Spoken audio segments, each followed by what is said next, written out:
Hi everyone, welcome to Alpha Wargaming. My name's Kid and this is a channel that's been set up by myself and my friend Kieran to cover everything Wargaming. We're mainly going to be concentrating on things like the 9th Age, Necromunda, Blood Bowl, lots of battle reports, lots of exciting things like that. So the idea behind this video came from a game that me and my boys play where we go into town with £5. You have to try and buy as many items as you can do and spend as close to exactly £5 as you can. You end up with a lot of junk because you go to thrift shops and second-hand shops and all that kind of thing. But it got me thinking, while I was in the town, I was going to spend money on junk anyway, could I build a piece of wargaming terrain purely from that £5? Let's see how I get on. And this is what I got for my money. So I bought a birdhouse for £3 from a shop called The Works, which is kind of like a cheap shop in England, I guess. I also got these things that are like Scrabble letters with like a sticky thing on the back, that, again from like the craft section of the same shop. I did get some lollipop sticks as well. You get like a pack of them for £1, and that was my £5. So the birdhouse fairly standard for a cheap birdhouse. One of the things I noticed straight away though is that it has 2 windows and no doors. So the first thing I did was get rid of the bigger window. I just sort of chopped that off with a craft knife, and then I got rid of the perch that the bird would normally stand on. That was, in retrospect, that was a mistake. It was pointed out to me as soon as I sort of clipped the snippers that I could have used that as like a sign holder. I made it look like a little pub. So going forward, I think that's something I'll probably do. I can make it look like an inn or something quite easily. But hey ho. So I cleared it off just to get it started. Okay, first thing I did once I cleared the birdhouse up was make the door from lollipop sticks. I actually had 2 much bigger, sort of thicker ones that I just had from a previous thing laying around, and I used those for the door. So if you have a look, the width of the door should actually take like 3 or 4 of the sticks. Again, because the scale of it's just a little bit too big, it's just a tiny bit off. I actually regret that. I wish I'd have used the normal lollipop sticks. To do this dead easy, just clipped the tops of them to it and pointed, and then broke a little bit off to sort of stick it across. Whenever I do terrain, I always try and do it a little bit beaten up, because then you don't have to do anything symmetrical. You can kind of get away. It kind of covers a lot of your errors. So yes, again, used bigger lollipop sticks. In retrospect, that could have been done with being sort of 3 or 4 lollipop sticks sort of stuck next to each other, sharpened off to look like boards. But there you go. Okay, so next up comes the use of those Scrabble pieces. I actually stuck them face down and peeled the sticky thing off the back, just because the writing on it sort of lifts off a little bit, and scratching that was a pain in the ass. So I sort of stuck them face down. And my idea at the time was to make it look like the bricks, to add texture to the birdhouse, to make it look a little bit more realistic. However, the minute I started putting them on, I realised I didn't have enough. And I was very tempted to go and buy more, because it's only like £1 for another box of them, and I could have very easily sort of covered them with an extra box. But then I kind of thought, well, I mean, the whole point of this was a £5 thing, so I just left it and sort of stuck them higgledy-piggledy. I will see at the end, but I'm not sure that I'm thrilled with that decision. But this is what I did with it anyway. So I literally just sort of glued them on. I used wood glue for all of this. I used like a No More Nails was the brand wood glue. I've used wood glues in the past, and it's generally pretty solid. This thing, I swear to God, you could this birdhouse, in the end of it, you could take a bullet before it came apart. So the No More Nails wood glue is awesome.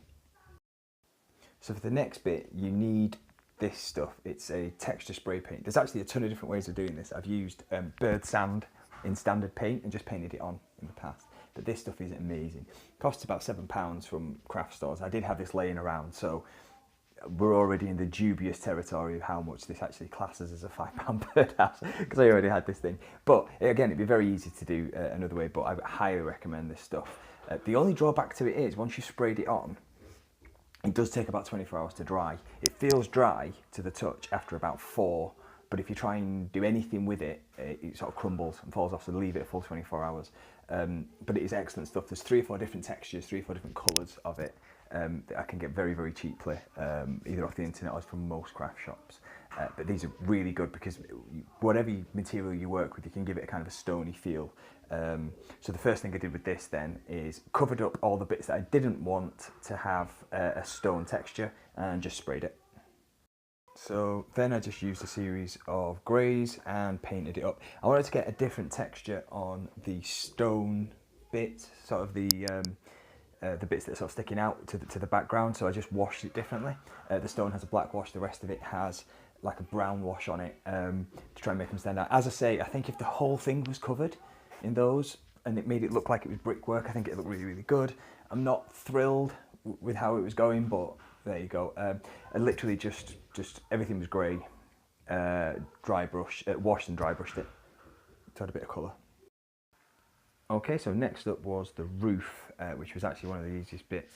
So just got the lollipop sticks, cut the rounded ends off them, and then cut an arbitrary length and used it as like a template for the rest of them, and just cut away, did it as quickly as I could. And the reason I used that technique is it's actually a really bad technique. What it doesn't do is give you very uniform slates.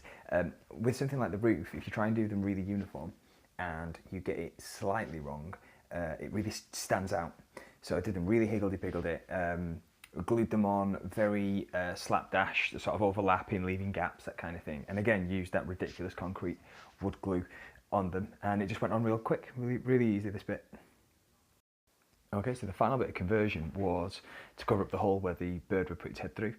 I managed to find this, it's like a wooden wheel with like a piece of rope through it, so it kind of looks like it's hanging. I don't know where I got it from, to be honest. I don't know if it's from an old wagon or something, but I just stuck it in there using green stuff and super glue.